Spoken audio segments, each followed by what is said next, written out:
দেখেন, একটা শান্তির সমাজ, একটা সমৃদ্ধ সমাজ, একটা মানবিক সমাজ গঠনের জন্য আল্লাহ তাআলা বেশি না, মাত্র তিনটা অর্ডার, তিনটা ভার্ডিক্ট তিনি জারি করেছেন। 1 নাম্বার সুশাসন, ন্যায় বিচার। 2 নাম্বার ইহসান। 3 নাম্বার নিকটাত্মীয়, যারা কাছের, তোমার ভেরি ক্লোজ রিলেশনশিপে আছে, তাদেরকে দাও। দাও, দিলে বাড়িয়ে দেয় কে? অনেকে দিতে চায় না, কৃপণতা করে। দিলে বাড়ায় দেয় কে? ওমিয়া, মদিনার মধ্যে সবচাইতে গরিব সাহাবী ছিল বেলাল রাদিয়াল্লাহু তাআলা আনহু। ওনার এন্টায়ার অ্যাসেট, সম্পদের পরিমাণ কতদূর জানেন? একটা লুঙ্গি। বেলাল রাদিয়াল্লাহু তাআলা আনহু, ওনার টোটাল ওয়েলথের এস্টিমেশন হচ্ছে মাত্র একটা লুঙ্গি। একটা লুঙ্গি, টোটাল ওয়েলথ এস্টিমেশন, টোটাল সম্পদের পরিমাণ বেলাল রাদিয়াল্লাহু তাআলা আনহুর কি ছিল? কথা বোঝে নাই বোধহয়। কি ছিল?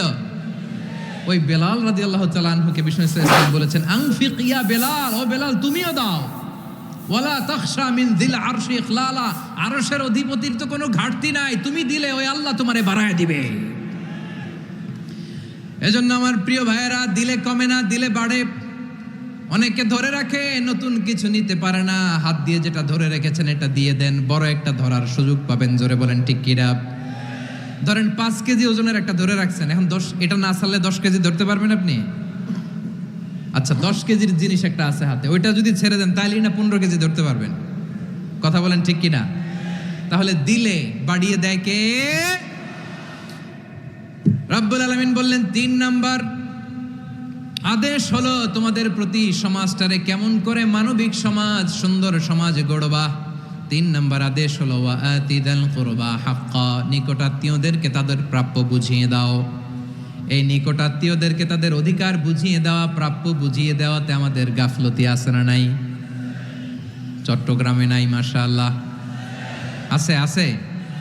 অনেকে দেখবেন অনেক আল্লাহওয়ালা, তাহাজ্জুদ গুজার, সেজদা দিতে দিতে কপালে কালো দাগ ফেলে দিছে, সে তার বোনের হকটা আদায় করে নাই। আছে না নাই? হ্যাঁ, এখানেও আছে। সর্বনাশ। অনেক বড় হাজী সাহেব, বিশাল লম্বা দাড়ি, ছেলেরে সব দিয়ে দিছে, মেয়েরে কিছু দেয় নাই, মেয়ের হক আদায় করে নাই। আছে না নাই? এই হাজী সাহেবেরা, এই আল্লাহওয়ালারা কিয়ামতের ময়দানে আটকে যাবে। আপনি অন্যের অধিকার নষ্ট করেছেন, তাদের রাইটসকে ভায়োলেট করেছেন। এজন্য আল্লাহ তাআলা বলেন, কারো অধিকার যদি কেউ নষ্ট করে, ওই সমাজটা মানবিক সমাজ কঠিনকালেও হতে পারে না। এজন্য 3 নম্বর আল্লাহ বললেন ওয়া ইতা ইদিল কুরবা, নিকটাত্মীয়দেরকে দাও। কি দিবা? তাদের অধিকার দিয়ে দাও। বোনের অধিকার বুঝিয়ে দাও, মেয়ের অধিকার বুঝিয়ে দাও, ফুফুর অধিকার বুঝিয়ে দাও। দেখবেন অনেক মায়েরা ছেলের পাতে মুরগির রান দেয়, মেয়ের পাতে দেয় মুরগির ঠ্যাং। এরকম আছে না নাই? ছেলেরা কি দেয়? মুরগির। মেয়ের পাতে কি দেয়? তো মেয়ের কি মুরগির রান খেতে মনে যায় না? মনে যায় না? এমনটা করা যাবে না। নিকটাত্মীয়দেরকে অধিকার দিয়ে দাও, নিকটাত্মীয়ের সাথে সুসম্পর্ক রাখো। আদেশটা কার? এজন্য প্রিয় ভাইয়েরা, জীবনে যদি বারাকা অর্জন করতে চান, নিকটাত্মীয়দের সাথে সুসম্পর্ক রাখতে হবে, তাদের জন্য উপহার পাঠাতে হবে। বিশ্বনবী বলেন লা ইয়াদখুলুল জান্নাতা কাতে, যে ব্যক্তি আত্মীয়তার সম্পর্ককে ছিন্ন করে দেয়, সে কঠিনকালেও আল্লাহর জান্নাতে ঢুকবে না। আপনি কি এটারে সহজ হাদিস মনে করছেন? এটা সহজ কথা? আপনি ভাবছেন আপনার নামাজ আপনারে বাঁচাতে পারবে, আপনার রোজা বাঁচাতে পারবে, আপনার তাহাজ্জুদ আপনারে বাঁচাতে পারবে? আপনি অধিকার নষ্ট করলে কিছুই আপনারে বাঁচাতে পারবে না। এজন্য নিকট আত্মীয়দেরকে দিতে হবে বেশি বেশি। বিশ্বনবী বলেন ইন্না সাদাকাতা আলাল মিসকিনি সাদাকা ওয়া আলা যির রাহিমি ইসনাতান সাদাকাতুন ওয়া সিলা। মিসকিনরে দান করলে শুধু দানের সওয়াব হয়, নিকট আত্মীয়কে দান করলে 2টার সওয়াব হয়, সাদাকার সওয়াব হয়, আবার আত্মীয়তার বন্ধন অটুট রাখার সওয়াব হয়ে যায়।